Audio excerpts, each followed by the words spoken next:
Deep breath and come together this morning. Welcome everyone to Golden Gate Center for Spiritual Living, those in the room and those online. I'm Reverend Marie Shelton. I'm the community spiritual leader here at GGCSL, as we call it, and I'm thrilled that you're with us this morning. I'm going to invite you to stand and sing in just a moment, but our special musicians this morning are Beverly Elliott and Chris Noland, and they're up in Vancouver, British Columbia. They're coming to us live from there. And Beverly and I have known each other since I was the minister in Vancouver. And she is an actress. She's been in movies with Gene Hackman and Clint Eastwood. She played Granny on Once Upon a Time, if you ever saw that show on television. So she's been around doing all kinds of stuff. She's also hilarious. She does a one-woman show with music, and it's great. But you're not going to get all that this morning, but you are going to get the music of the wonderful singer-songwriters, Beverly Elliott and Chris Noland. So they're going to teach us our first song this morning. And remember that roughly midway through the song, I'm going to invite you to run around and say good morning to each other, and then we'll come back and finish the song. So please, when I call you back, come back. And those of you at home can just get up and run around the room if you want to. Put a note in the chat there on YouTube if you can. And then we'll finish the song and go on into the rest of the morning. So I'm going to turn it over now to Beverly Elliott and Chris Noland. Let's welcome them. Oh, Mary, thank you for that wonderful welcome. We are so happy to be here. We're coming to you from Vancouver. And good morning, everyone. We're going to sing a song that I wrote with a friend, and David Roth actually was part of this writing group, so I know he was singing for you just recently, and yes, David Roth had a hand in creating this song. It's called Wake Up, and the keywords will change every time. Right now, just remember the words wake up, and then we're going to change to the next verse. Okay, Chris? Okay. Hit it. Hit it. All right, so wake up is all we And have to it's a good know. one to dance to, too. Ooh. Clap along if you like. Just get the body moving.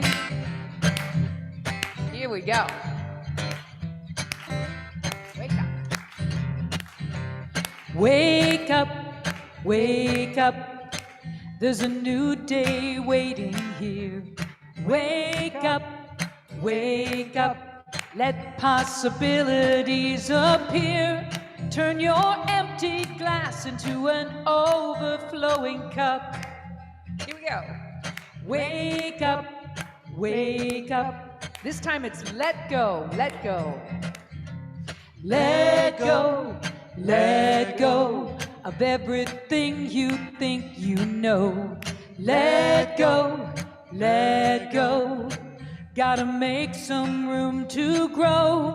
Ball up all your fears and toss them far as you can throw. Let go. Let go, let go, move on. Move on, move on. Put your feet on solid Go and ground. say good morning to each other. Move Go ahead. on, move on. Take a look at what's around. There is love in every heart you look upon. So move on. Move on. One more, and this one's right now. Yeah, we'll do it. Right now is all we really know we have. Right now. Accept the good, accept the bad. Love is on your side, and love will always win. All right, come on back. Somehow. Come on back. Right now. Right now. We're going to sing the bridge and you're going to dance like crazy. Okay, we're going to dance. 'Cause you've got nothing to Time prove to dance. and nothing Find that you're somebody, going swing to your partner. lose. And you Get up and move it know home. better than anybody what Wave your arms you've got to around if you're sitting in bed. do. We're going to wake up one more time. Wake up, wake up. There's a new Yes. day waiting here. Wake up, wake up. Let possibilities appear. Turn your empty glass into an overflowing cup. wake up, wake up. Now's the time to walk around and say hello to people, they did. greet them. Good morning. Beverly, they did it Let's all already. wake they up did it. together Beverly, right can you hear now, me? right Bev, here. Bev, can you hear me? Hello, Bev, can you hear me? They did it. They did Yes. it. They did it. So let's just sing the last verse again. They've done it already. Okay. They went and did it. Okay. Oh gosh, She you're so can't far see ahead of us. us. Last verse, we're going to wake up. I was in the middle of my solo there. Wake up, wake up. There's a brand new sunny day. Wake up, wake up. Gonna throw those fears away. Wake up, wake up. There's a brand new sunny day. Wake up, wake up. Are we awake? Yay! Give yourselves a hand. Thank you. And give Beverly and Chris a hand. Now I'm going to invite you to go ahead and settle in and center yourselves and silence your cell phones so that we don't get any rude awakenings. And then we're going to move into the quiet centering part of the service. So we're going to have some music for that, and also we're going to be prayed in by our morning practitioner, Reverend Sarah Hargrave. So take a breath, and we're going to give it over to Beverly and Chris now.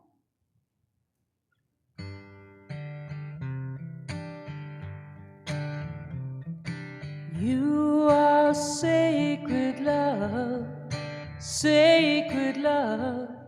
is all that you are. You are sacred love is all that you are. Show the way, God, show the way. I want to live in such a state of grace.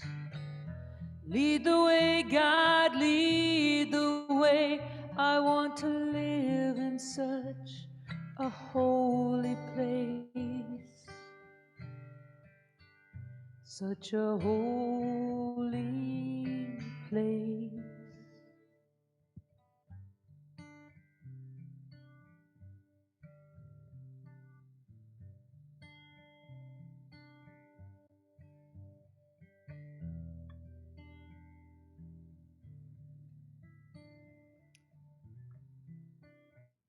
As we begin this time of inner work, we listen to the words of Ernest Holmes.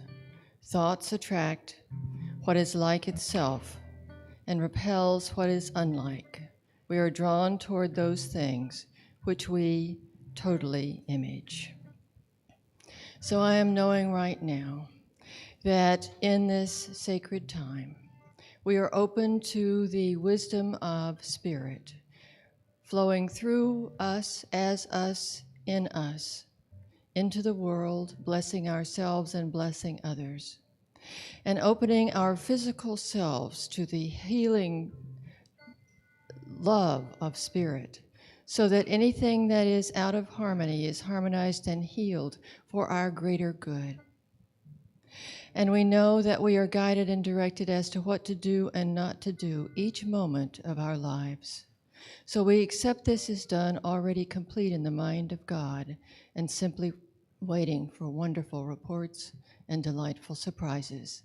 And so it is. Amen. You are sacred love is all that you are. You are sacred love is all that you are.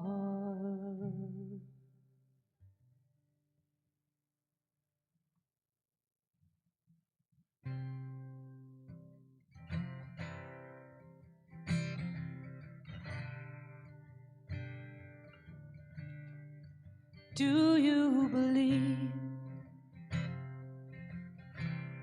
in things unseen? Do you believe in the power of your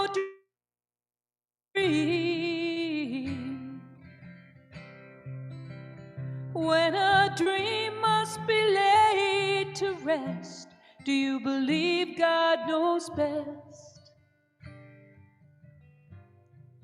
Do you believe that things will work out?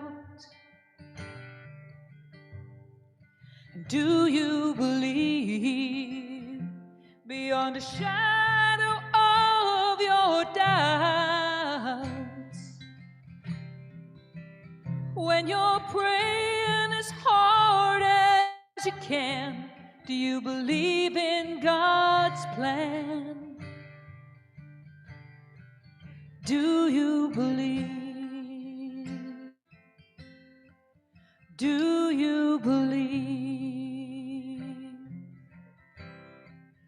Do you believe? Do you believe?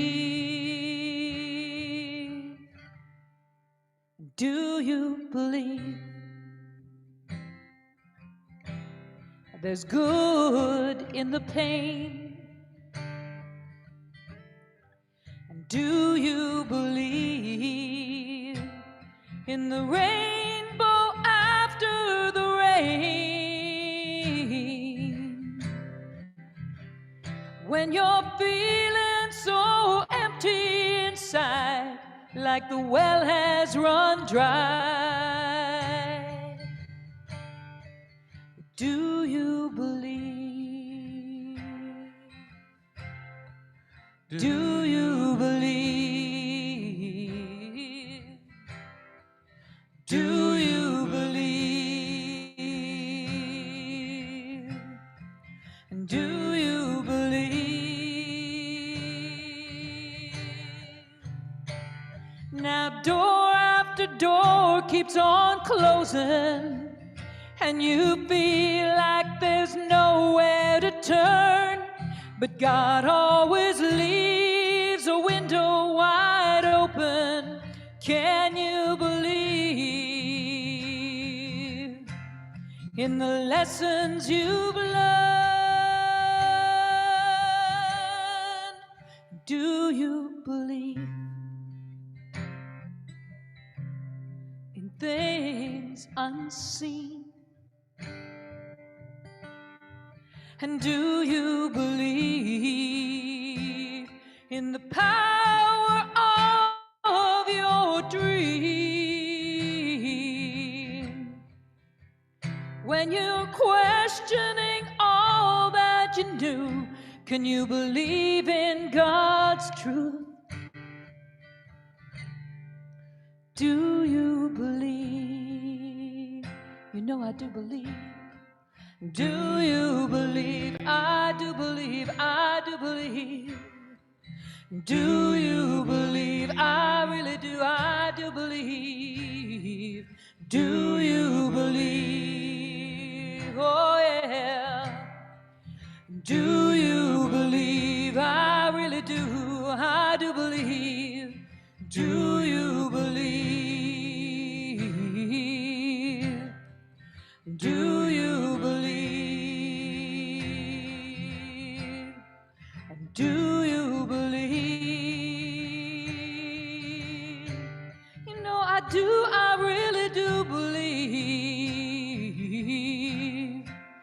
I do believe.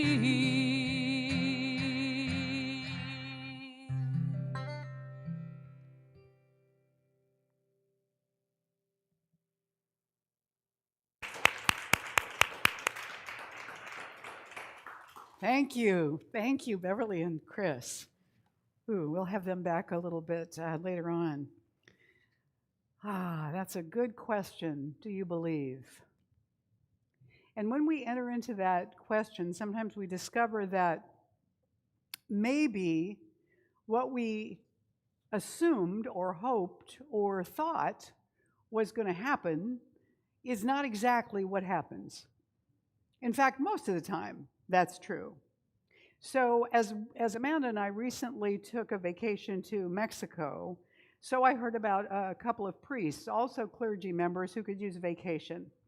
And they decided that what they would do is go to Hawaii on a lovely vacation, but they would take clothing that didn't reveal that they were clergy, so that they wouldn't have people being stiff around them and things like that, and they could really relax. And so they got a bunch of loud clothes, shorts and Hawaiian shirts and stuff like that, and they headed out to the beach. And they were sitting out on the beach and looking at the ocean, and this lovely blonde woman in a bikini walked by, and they were trying not to stare at her. She walked by, and just as she got in front of them, she said, "Good morning, Father. Hello, Father." And then she went right on. And they were sort of in shock. Like, how did she know? So they went back to the hotel gift shop, and they bought clothes that were even louder so that you could hear them coming before you saw them. That's how loud their clothes were. And they put those on the next day, and they went back to the beach. And at a certain point, as they're sitting on the beach, here comes this lovely woman again in a different bikini. And when she gets up to them, she says, "Hello, Father. Hello, Father." And then she moves on. And one of them, he just can't stand it. He goes, "Excuse me, ma'am, I just have to know, how did you know that we were priests? How could you tell?" She said, "Oh, Father, don't you recognize me? I'm Sister Kathleen." So everybody who goes on vacation may sometimes want to be incognito.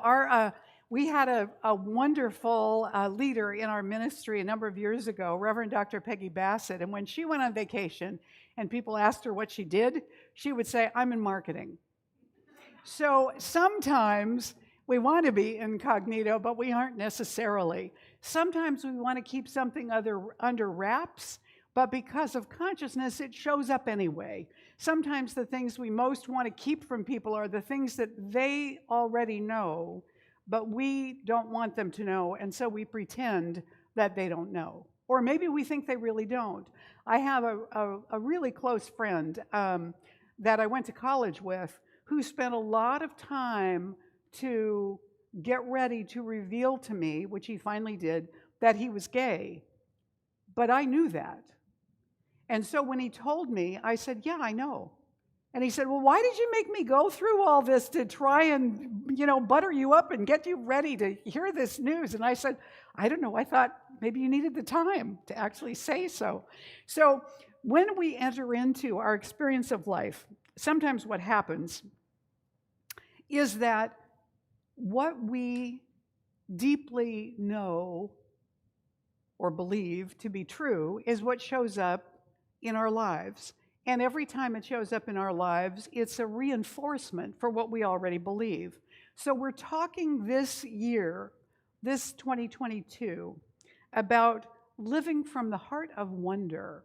And one of the things about wonder is having a curiosity about how the world works, or how we work, or discovering new things, looking into things, trying to learn more about them, or just spending some time wondering. And this month, I'm speaking about the basic principles of science of mind. And I've been talking a little bit about creative law and our beliefs. So we're going to take that a little bit further today when we're talking about thinking makes it so. So I spoke a little bit about this last week, that our real prayer isn't necessarily our affirmations, it's what we dwell on most of the time. Do you remember that? Yes? And so one of the things that Maxwell Maltz said in Psychocybernetics is, it doesn't matter how you got the idea or where it came from, but if you have accepted an idea, and if you are firmly convinced that the idea is true, it has the same power over you as the hypnotist's words have over the hypnotized subject. In other words, you will see what you already believe is true. We all do this. Or when we see something that doesn't match that, it becomes an exception, or we find a way to rationalize why that odd outlier has shown up. Does this make sense so far? One of the things that I wonder at and that amuses me is autocorrect. Sometimes I find it very frustrating. Other times I just find it hilarious. This morning, so it's frustrating if I'm the one who's being autocorrected, but it's hilarious when somebody else is autocorrected in a particularly odd way. So this morning I was looking at text messages, and there was one in there from a friend in Florida who said, I know that everything hairball for a reason. And it cracked me up because obviously hairball was not the word he meant. It was happens. Everything happens for a reason. But no, autocorrect helped because he must have mistyped something. And what we got was everything hairball for a reason. So I think I may use that as my phrase from now on. Everything hairball for a reason. Just because it tickles me so much. It's that expectation. I know the phrase, everything happens for a reason. It was funnier because it was a variation on that phrase for me. That's what made it funny. So Napoleon Hill said, any impulse of thought, which is repeatedly passed on to the subconscious mind, is finally accepted and acted upon by the subconscious mind, which proceeds to translate that impulse into its physical equivalent by the most practical procedure available. Now, I think that autocorrect thinks it's doing that, but it doesn't work nearly as well as the subconscious mind or creative law. So, my phrase, everything happens for a reason, is well established in my subconscious. And I don't know if I always believe it, but the phrase lives in there. It probably does in you as well. So we notice immediately when something contradicts it, when something shows up as different from that. And when it's something as simple as an expression that we're familiar with, it may not have as much impact on our lives as when it's something we have invested in, we have anchored ourselves to. People who leave certain spiritual traditions, or who leave the priesthood, or who shift their entire spiritual belief based on something, what they've done is they've seen a crack in their belief somehow, and they've made a change because that crack was so disruptive in terms of seeing a different perspective that they could no longer hold on to the old belief. They had to let it go somehow. But that doesn't happen without a certain amount of grief and confusion and feeling kind of unbalanced for a while. So I remember growing up as a Catholic and continuing to attend Mass when I was in college, and then after I got married, attending a personal growth training where I was just beginning really to question if there were limits to what I believed that did not serve or didn't feel accurate to me. I was uncomfortable about the questioning, but I felt pulled toward it. Anybody ever felt that way? Yeah, some of you have. And so I was exploring other readings and things like that and trying to feel okay about that when I went to this personal growth training, and one of the trainers had done a set of tapes that you could buy, so it was available at the product table, and the title was, You Are the Christ. And I could not even look at that because it was so shocking to me, that idea. It was like, oh, no, you can't think that. You can't go there. And yet, as the weekend progressed, what I recognized about myself is that my own inner belief system did not match entirely with what I'd grown up with. Anybody else ever experience anything like that, where your childhood religion served you for a time and then suddenly not so much after a while? Is that a familiar experience? And so I was kind of cast adrift for a while there. I valued the Catholic upbringing I had had. It had given me a lot. But I also recognized that it didn't work for me in some instances anymore. It wasn't aligned. I wasn't matching it anymore. And so I began looking and reading and exploring and trying to discover more about that. And it meant that I had to question some beliefs that I had taken on whole but had never questioned. So one of them was, I was in Practitioner 2 class before this particular belief came up, and I saw that perhaps that wasn't accurate anymore. So this was the belief. What I grew up with was there was heaven and hell and purgatory and limbo. And limbo was where souls went who weren't baptized. Purgatory was where you went to make up for all the bad stuff you did in your life before you went on to heaven. And if you were irretrievable, you went to hell. And if you were really super good, like saintly, you might go straight to heaven. But the difference in those places was that in hell, there was no presence of God. And so, even though I was in this teaching of science of mind that didn't believe in hell as a place, but as a state of mind, when we began talking more about God in everything, everywhere, always, which, you know, when you say that God is omnipresent, that's really what that means. God is everywhere, in everything, always, no exceptions, right?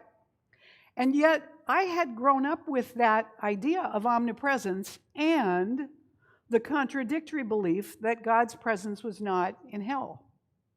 And it wasn't until I was in Practitioner 2 classes that it dawned on me that those two things were mutually exclusive. Either God was omnipresent or not both. And so I had to recognize that perhaps a truer experience of our inner experience of hell is we can't feel the presence. It hasn't gone anywhere, but we can't feel it. Can anybody identify with that idea? That sometimes there's a dark night of the soul where we really feel we can't feel that presence. So in that time, our belief is that we're somehow separate. Anytime we feel like we don't belong, anytime we feel like we can't get grounded or we can't connect with God, we're having an experience of separation, but it isn't true. But it is a real experience, right? I mean, you've genuinely experienced that, right? How many of you have been to hell? Yeah, how many of you plan to go back? A few of you? Okay, they got some things on their list still to do.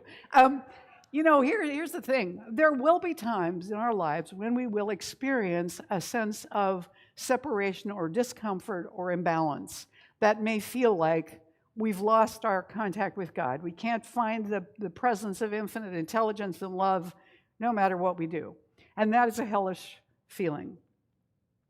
But as Ernest Holmes, the founder of Centers for Spiritual Living, said in his book, This Thing Called You, as you watch your mental actions and reactions, particularly those that are rooted in feeling, as you observe your expectations, you will feel impulses rising from within, habits of belief, patterns of thought, too many of which are negative. You can detect what has to be changed. Now, when we look at the world, we don't always realize that we're interpreting what we're seeing. We think that what we're experiencing is the fact. So when you look at these two up here that are having an argument over whether what they're looking at is 4 or 3, you can see if you look from the perspective of either side, they're both right. I tried to look and see if I could figure out how that was drawn to make that true, and I really couldn't figure it out. But what happens is we look through that lens that interprets, and we begin to make decisions about ourselves, about the world around us, about other people, and about God that may or may not be truth or accurate, but they feel real to us. And as we look at the world, because our subconscious and our creative law operate to support our beliefs, then we continue to gather evidence like either one of these guys, looking at what's clearly in front of them, and what we see matches what we believe, or what we interpret coming in matches what we already believe. And so instead, what we want to be able to do is to notice where we're experiencing the disconnect, the negativity, the sense of isolation or not belonging or being disconnected. Wherever that is, there's a glitch in our belief system. Wherever that is, there's a blind spot where the actual truth isn't getting through to us. So we've got here the magnetic effect of our consciousness, of our beliefs, and the creative law is working for us, supposedly, but it's always working from our directions. So our directions are what we think is true. Whatever we think is true, we believe is true, we feel it's true, we have deep convictions about the truth of it, we could list all our evidence for it. That's the blueprint that creative law works on. It really doesn't care if you're right or not. It really doesn't care if what you believe is harmful to you. It really does not care about it at all. And it doesn't care who you are. It doesn't care how evolved and enlightened you are. It doesn't care what level of education you have or what a nut you are in any areas of your life. It simply supports us. That's what it's there for. That's all it can do. That's all it does. So we're getting something back in our experience that's based on the directions that we gave, usually unconsciously, okay? And so what we want to pay attention to is, what are we noticing? To notice what we're noticing. What am I paying attention to? Now, if I were to take the gong and say, all right, at a certain point in my talk this morning, I'm going to bring this just randomly, and when I do, I want you to stop, and I'll be quiet, and notice what you're thinking. Just notice.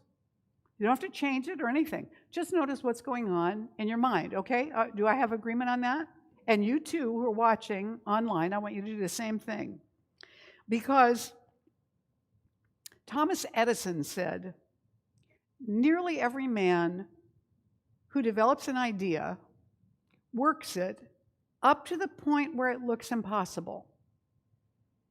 So let me pause here in this quote and say, this is what happens when we begin to recognize that we need to make changes in our belief system, but all of our evidence still holds up the old belief.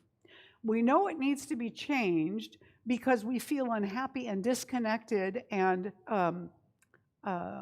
separate from the divine and from other people. So we know there's something in there that isn't supporting the truth of our awareness. We know there's something that needs to be changed, but we don't yet know what it is.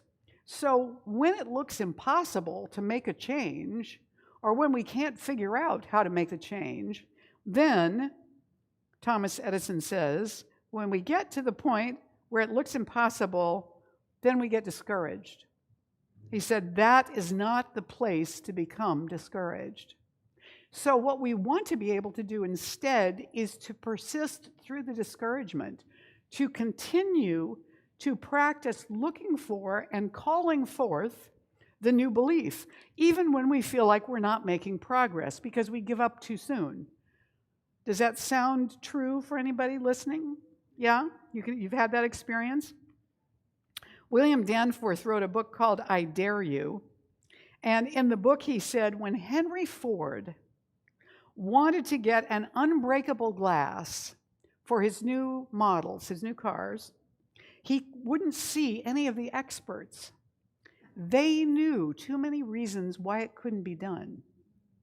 So he said instead, bring me eager young fellows who do not know the reasons why unbreakable glass cannot be made. Give this problem to ambitious young fellows who think nothing is impossible. And he got his unbreakable glass. Sometimes the more we know, the more dangerous we are in terms of making changes. So how many of you have been in Science of Mind more than 10 years? Ah, okay, that's practically unanimous, or maybe it even is. So for those of you that have been involved for a long time, like me, you're in the danger zone. The danger zone is we feel like we should already have it all figured out. So we get, in some senses, more self-righteous and angered or anchored in our belief systems, and it makes us less open to what we need to do to make shifts or changes. We've gotten used to those limitations. We worked on them up to a point, probably when we were new in metaphysics. We worked on everything. And we were astounded at how stuff changed and what we experienced and how powerful it was.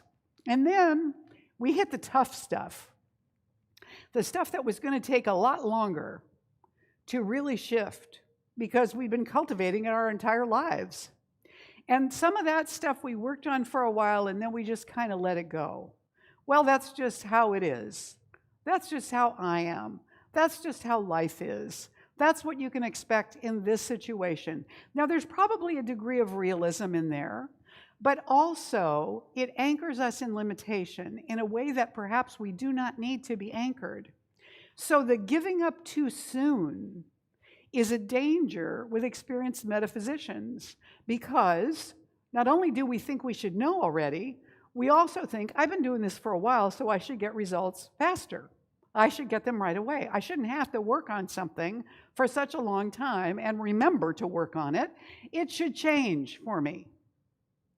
And when it doesn't, we stop the work. All right?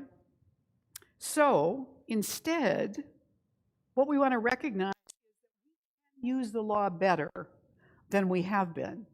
We can always use the law better than we have been, the creative law, because it remains sensitive always at the same level. So we get used to what we're doing, and we may give up too soon, but creative law doesn't ever get tired.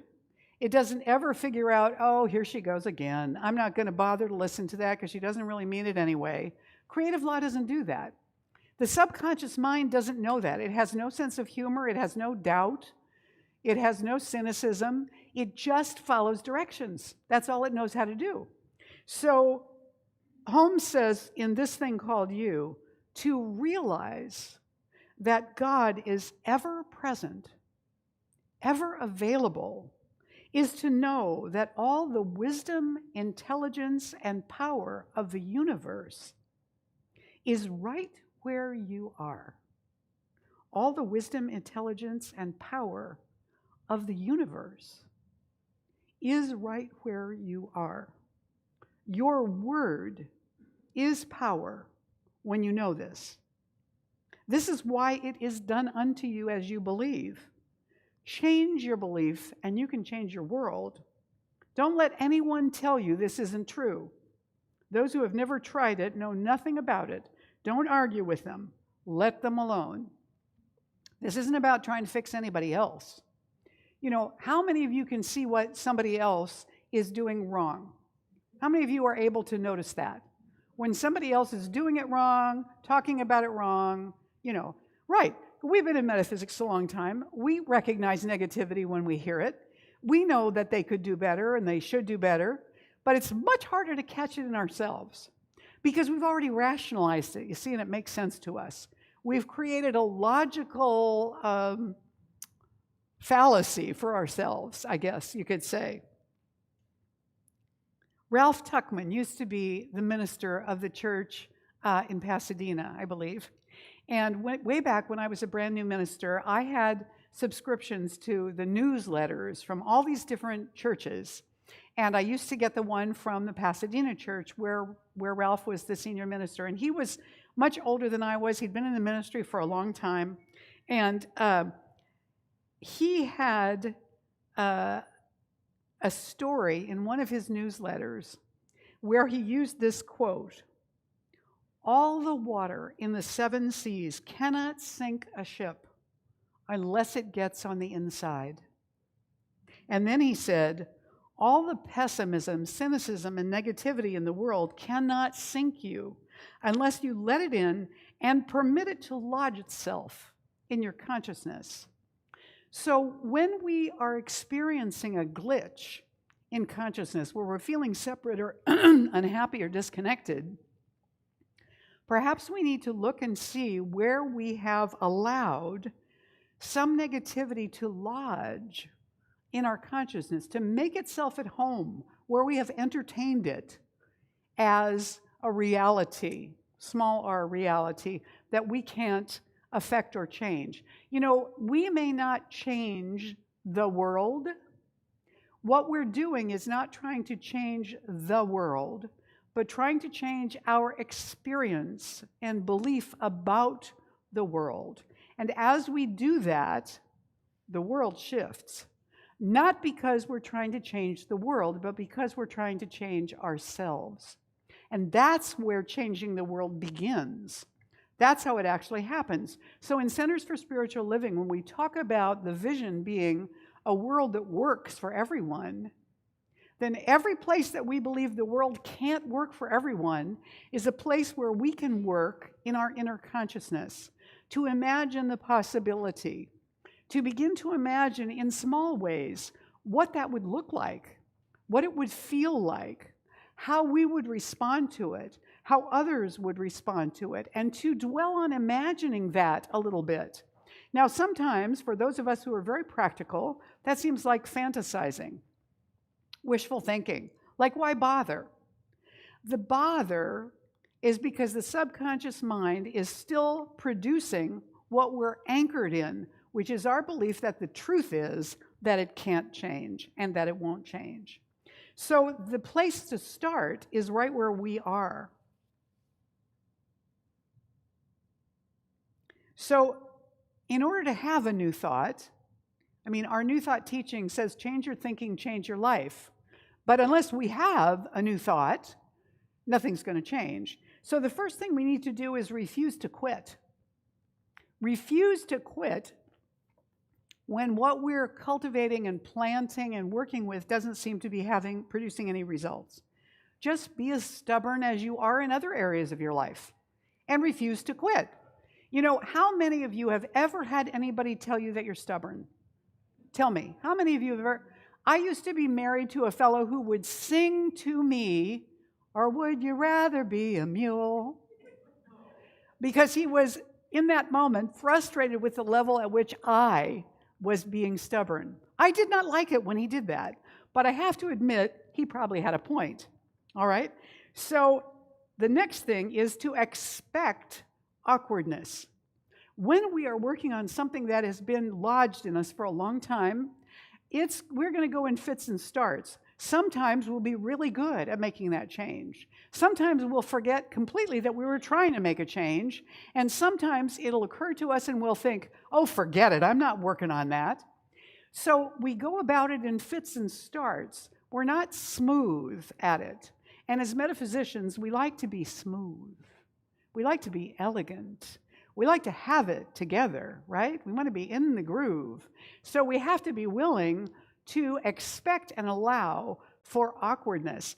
I remember when I was in high school, my drama teacher, who had a little girl who was about 2 or 3 years old, measles were going around, and for some reason at that time, the doctor said the best thing really would be for her to get them and get over them. I don't know if that was a kind of measles we didn't vaccinate for then, or I don't remember. But so she took her to a birthday party where somebody had measles, and sure enough, she got the measles. And what the doctor told her was, when her fever is like this, put her in a tepid bath and pour cupfuls of water over her to cool her body, and expect crying. That was the critical piece, because what the instructor said to us was, if the doctor had not told her that, she would have thought, well, this isn't going to work. It's just going to make her fever worse. And she would have taken her out of the tub. But because he said, expect crying, she was able to do what needed to be done to lower the fever, even though her daughter was crying. So when we're working to change consciousness, it's natural that we're going to have some missteps. They're built into the process of learning. But we can expect the awkwardness and the missteps, laugh at ourselves, and just go on, realizing and remembering that change is not always quick, that sometimes it's very gradual, and yet we can take some time in our day to persist with that every day a little bit, every day a little bit, every day a little bit. We're just trying to shift the consciousness enough to make it 51% in a different direction, rather than balanced between the positive and the negative, or too far over on the negative side of things. I want to share with you an experiment, or a description of an experiment. This woman describes this. She says there are 3 scenarios. She said, all of us are emanating a vibration all the time. If we are feeling happy and successful and grateful, what are you thinking right now? Just notice, just notice. Because if you were distracted, you could have been someplace else right then. So if we're feeling happy and grateful and we're having a great day, we're in a rather high vibration. And if it's something we feel really great about, that we're truly grateful for and thrilled with, then we have a very stable high vibration. If we come into a space where somebody has a low vibration, but that low vibration isn't particularly strong, that person will be raised, they'll be lifted by being with us. And the more time they spend with us, the better they're going to feel. However, if the situation is reversed, if you're in a high, happy vibration in the moment, but it's something simple that you're not really attached to, like you got a great parking place on the way to work that day, and you come into a space with somebody who's having a low negative vibration. Maybe they just got chewed out by the boss. Maybe that, plus they hate their job. And you come into a space with them where they're actively complaining and unhappy and critical about the workspace and the situation. They've got a stable, low vibration. Why? Because they're very attached to that particular set of complaints, right? They have said these before. They live in this space. What are you thinking right now? Just notice. If that's going on and you, with your not so stable high vibration, come into that space with them, they will begin to lower your vibration. Not intentionally, but your vibration will begin to match the more stable one. So the longer you stay with them in that state, the worse you're going to feel. Now, if you are in a situation where you're in a very high, stable vibration, and somebody comes into the space with you who's in a relatively stable, low vibration, they will not be able to stay in the space with you. Have you ever been in a bad mood where you've come into a space where somebody's really cheery and you just want to slap them? Yeah, everybody laughs because they can relate to that, right? That's because the two vibrations are fighting with each other. They cannot remain in the same place together. They will get away from you as soon as they can. So there are two things to know about this. One is that we affect each other's vibrations. The second thing is that the more stable we are in a more upbeat vibe, because we practice it, because we think about it, because we return to it and we cultivate it, the more stable we become, so that when we're with a negative vibration, it won't affect us. It can be there, but we won't get pulled into it because we have developed the practice of living in a stable, raised vibration. Does this make sense? This is yes. This is no. Yeah? Does it make sense?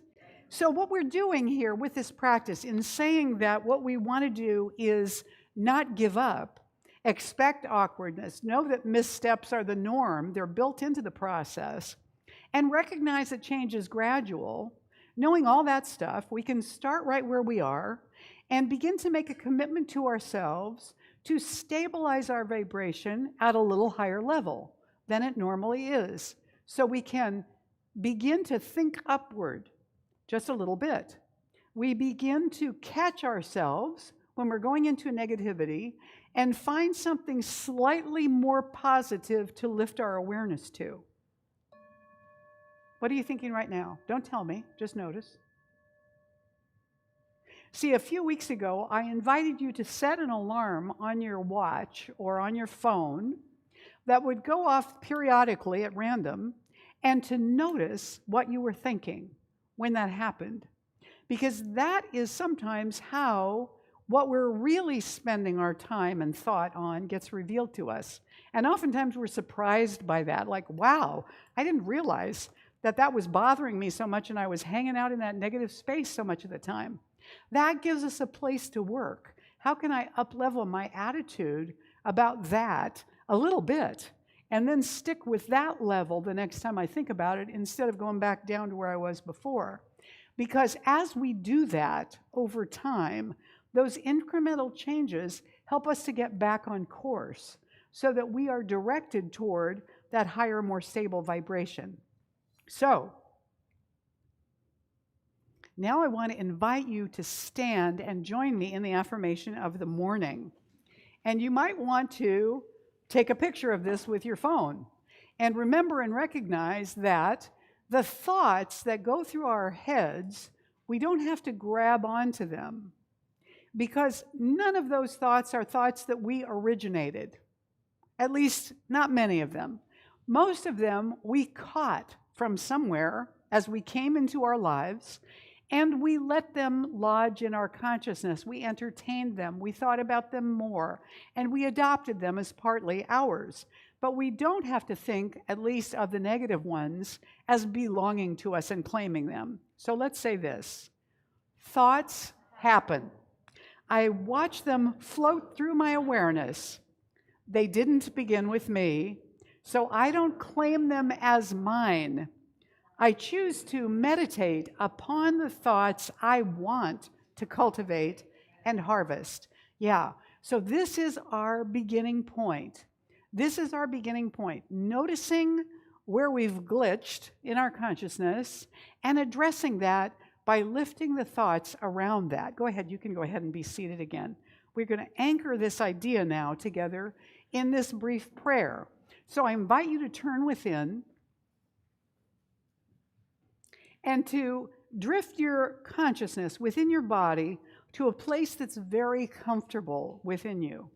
Now, if you feel stiff or hungry or tired or something, just notice what's most comfortable. It might be your little toe. Just notice something and take a moment to breathe gratefully and appreciatively into that part of your body. How good it is to know that we are free to sense, to feel so much, such a wide range of sights, sounds, tastes, smells, feelings, encounters with the vibrations of life. We know that all of these vibrations are expressions of the creative energy, infinite intelligence, and love that is the source of everything and everyone. Therefore, we know every one of these vibrations brings something of a gift. And so we recognize that our negative vibrations are there to draw our attention to them so that we can lift them up. And our positive vibrations are there so we can appreciate and celebrate and savor them and dwell upon them and increase them.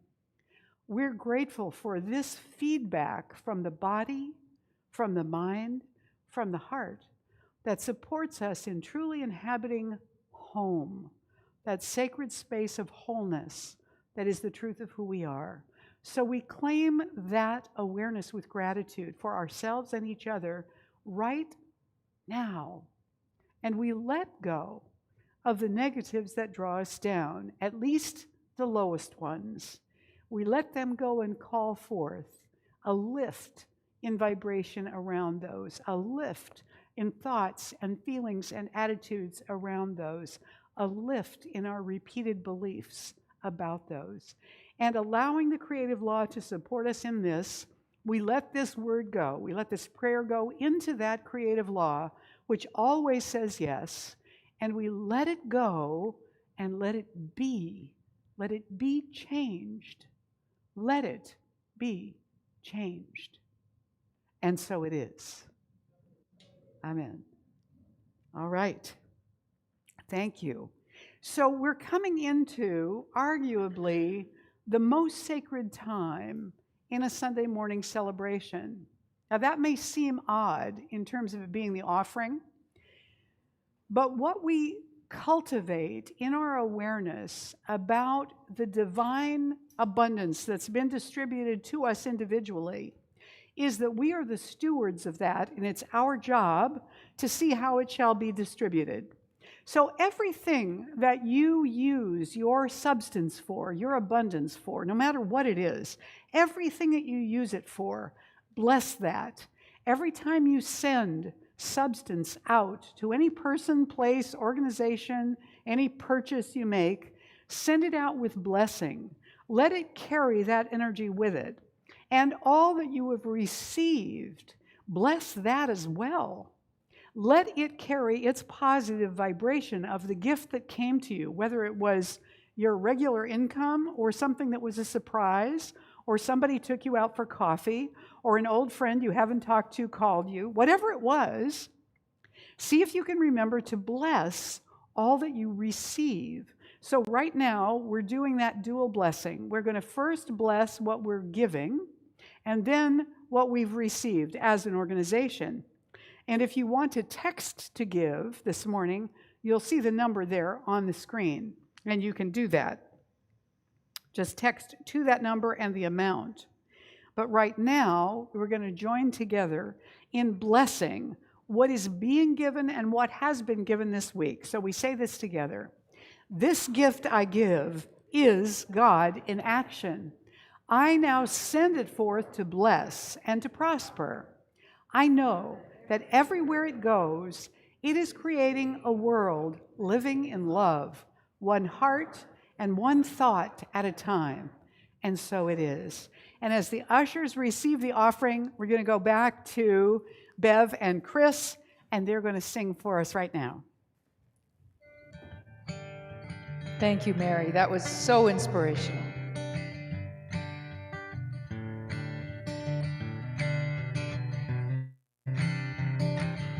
You're hearing the call, you're feeling the pull, but it's buried deep inside.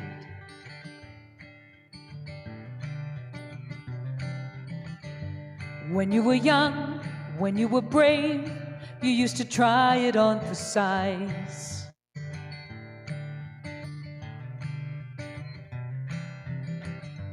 Then you got lost, then you forgot, and life got in the way. But every day brings a new chance, and every song has its own dance. Take the floor, find your feet, start to move to your own beat, start living your dreams,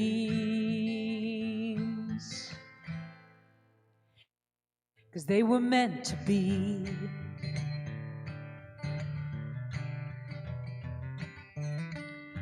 Like an old friend calling again, you haven't seen it in a while.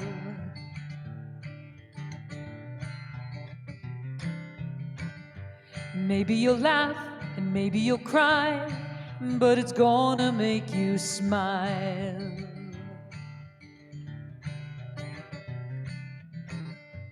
Open your eyes, open your heart, and just remember who you are. 'Cause every day brings a new chance, and every song has its own dance. Take the floor, find your feet, start to move to your own beat, start living your dreams, 'cause they were meant to be.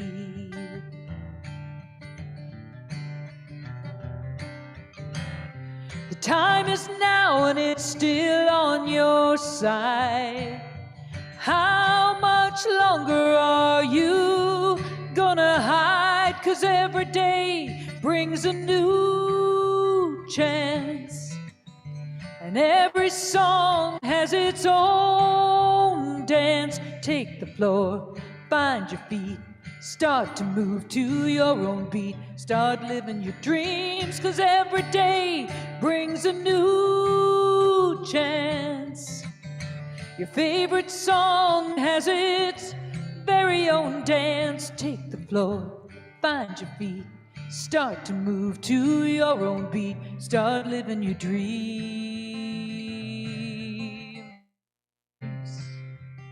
'cause they were meant to be.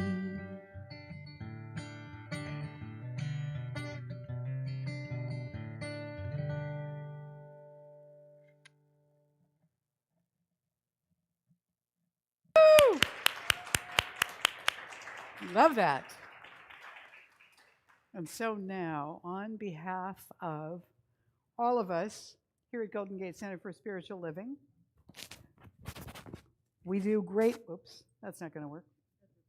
We do gratefully receive and accept this offering that's been given. And we know that because of the blessing that we've given here, everywhere that it goes, it is creating transformation, healing, and blessing. And so it is. All right. If you are new with us for the first time, and I don't know if anybody is because so many hands went up when I said if you've been in Science of Mind for 10 years, but if you're, for a decade or more, if you are new, if you're here for the first time, Galen's holding up a blue card at the back that is part of our welcome packet. If you pick one of those up, they all say welcome on them, fill out the blue card, leave it with her, and we'll give you a little book as our thank you gift for being here with us this morning. And we hope that you'll come back and try it out again. We would love to have you be a part of our spiritual family. And if you're new out there, if this is the first time you've seen us online, welcome. We're honored with your presence. And if you have a YouTube account, you'll probably be able to make comments. Go ahead and introduce yourself in the chat and tell us hello. We want to especially thank Beverly Elliott and Chris Nolan this morning. And Bev and Chris, when we get to the closing song, Chris, if you could bump up your guitar a little bit. We're not hearing it as much as we would like to. But let's give them a hand. Weren't they terrific? I'm so glad to have them with us this morning. Woo-hoo! And we have one more song coming up at the end with them. Also, I want to thank everybody who has participated in making this a wonderful morning for us today. And I especially want to point out the altar this morning that Joanna Hughes did. It is a tribute to the Olympics that are coming up starting on Friday and Chinese New Year, which begins tomorrow, the Year of the Tiger. And so in this altar, if you come up and look at it, what you're going to see on the left side is Joe's niece, Sarah Hughes, when she won her medal at the Olympics 20 years ago. And then on the far right, you're going to see a young skater who is part of the group that Joe works with, Alyssa, who is on the Olympic team this year.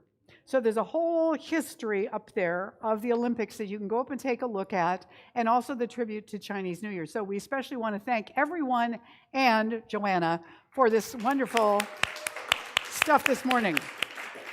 Make sure you get a chance to take a look at that altar. It's quite spectacular. Now, how many of you love New Thought, love metaphysics? You've been in it for a while. You obviously like it. You're around. Yeah? Okay, great. How many of you have figured out the meaning of life?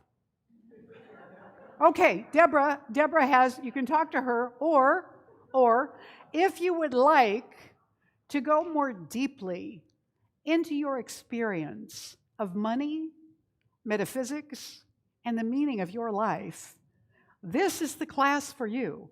Now, today and tomorrow are the last days to sign up for this class. There are no prerequisites. You don't have to have taken any other classes. But this 8 Monday daytime class with Posey Lyon will be beginning on February 21st. And the early bird pricing has been available right through all of the registration, but registration is going to end tomorrow. So you can go to the class link, the class tab on our website, and register right online, or if that's confusing, email our administrator, Sonia, at administrator@ggcsl.org, and she will help you get signed up for the class. So Posey is really looking forward to this class, and we would love to have enough people in it to make it a go. So the sign-up sheet is out there on the table this morning, and you got a flyer, I believe, this morning with your program, with your morning bulletin. So please read that and give this some thought. This can be a turning point in this change in consciousness we've been talking about this morning. So I really encourage you to give that class another look. Also, our Quick Start class, which is a terrific review, or an intro if you're new to Science of Mind, is going to be happening also on Zoom. So is Posey's class on Sunday, February 27th with Marilyn Letzos from 12:30 to 2:30. You can register for that by emailing Sonia also at administrator@ggcsl.org, and she would love to have you for that. Now, we are doing some regular volunteering with the Marin Food Bank. They have a local warehouse here in San Rafael where our teams come in and they help to repack large quantities of food into smaller containers where they're going to be shipped out to local outlets so that people can come and get food, fresh food and canned food in a location that is closer to where they live. So these are people that are food insecure in Marin. They're our neighbors. And so we have 4 dates coming up: March 8th, April 12th, May 10th, and June 14th. All of those are available to sign up for individually or all of them or any grouping of them. But we have to turn in our list 2 to 3 weeks ahead of any one of those dates to the food bank. That's their requirement. So the way to do it is you can talk to Ellen this morning, actually. She's right here. Ellen, would you stand up for them so they can see you? Ellen is our Leadership Council treasurer, and she's here this morning. You can speak with her directly if you want to sign up for one of these opportunities. Otherwise, you can text her at her phone number or email her and give her your name, email address, phone number, and something else. What is it? Oh, and the dates that you want to serve, and she will work on that with you to get you all set up. And you can join our other CSLers who go and do this, and you can meet some other volunteers from the community and just have a good time making a difference in the world. And maybe this helps dislodge that idea that the world can't work for everyone. Also, we want to remind you, every week we've been giving a climate action tip of the week. You may know that now in Marin County, you are required to dispose of your food waste, all of it, bones, everything, in your green yard waste bin. That's the new law. And so one way that you can do that is to get a little counter compost bucket and just put it right in there as you go through your day, as you have leftovers and peelings and things like that. Just put them in the bucket and then take them down, when it's full, and put them in your green bin. That'll be the easiest way to do it. So this is just a tip to remind you that all of that is going to go into a big compost and help everybody. So this allows you to comply with the law and make it easy and have a little fun doing it. And Christine would like to reiterate, bring your own cup on Sunday so we're not using so many paper cups. That'll be a future tip of the week, but we'll give you a bonus one this morning. All right. Now I want to remind you, would the practitioners surround the room now and bring me the prayer box? Each week, our prayer box is available for your requests, and we will pray with you for a week over the requests that go into the box. Thank you, Rick.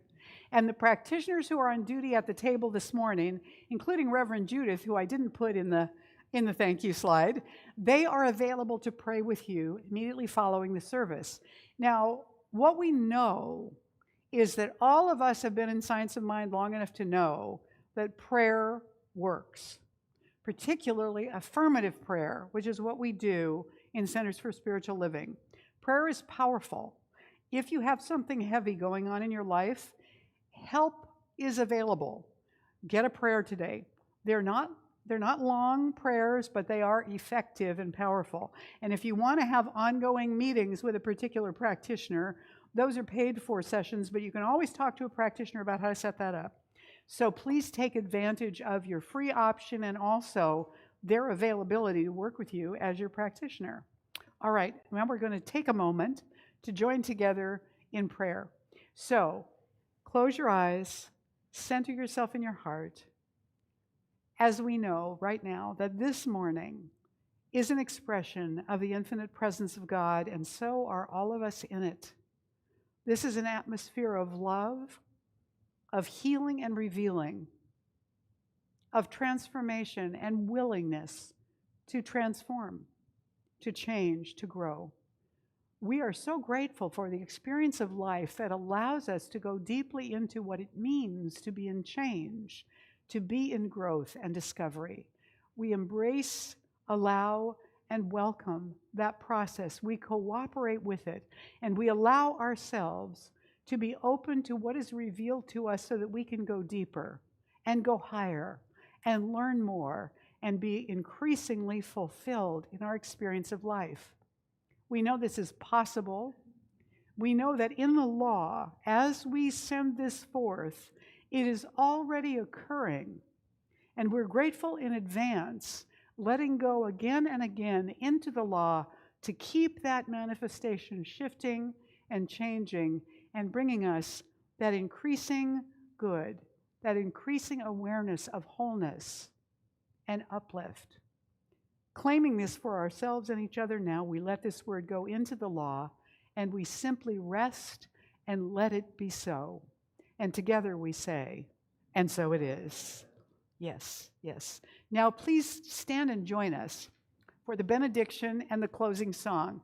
And Bev and Chris are going to come back right after the benediction because we want to be able to see this on the screen. And they're going to teach us and guide us through the closing song. So join me now in saying our benediction. I now walk, so that whoever walks beside me dwells in the presence of God, and whoever places a hand in mine is lifted, and whoever thinks of me is illumined with God consciousness, for spirit and all people and I are one eternally, and so it is. And we turn it back over to Chris and Bev right now for the closing song. Thank you, Mary. What a glorious way to start the day. That was a beautiful service. We are privileged and honored to be a part of it. This is a Daniel Namod song called Yes, I Am. So we're going to start off by singing, yes, I am here to love. Yes, I am here to serve. Yes, I am here to be the love of God. Yes, I am here to love. Yes, I am here to serve.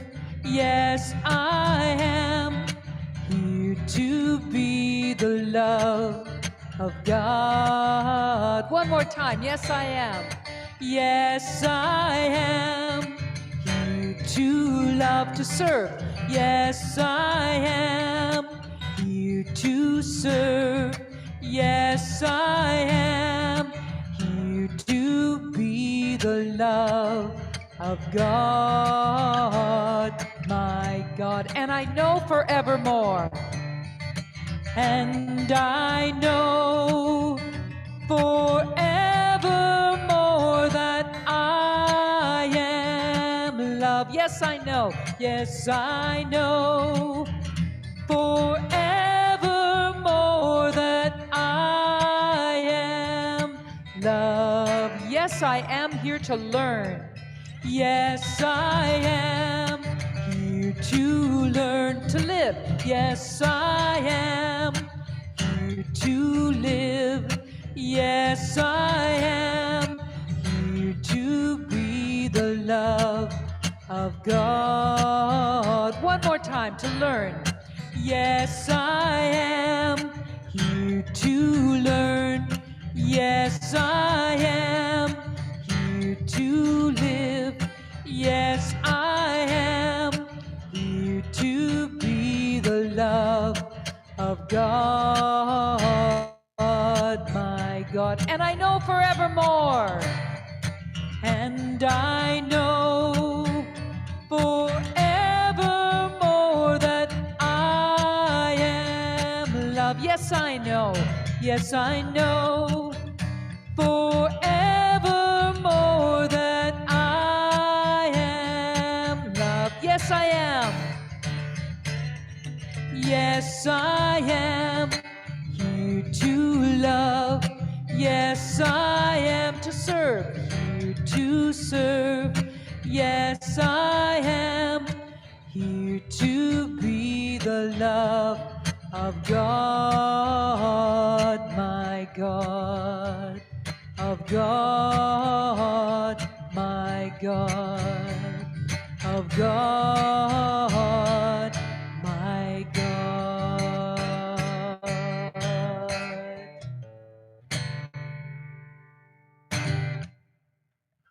Thank you, everyone. Blessings to you. Make you have a wonderful week and enjoy the sunshine, enjoy life.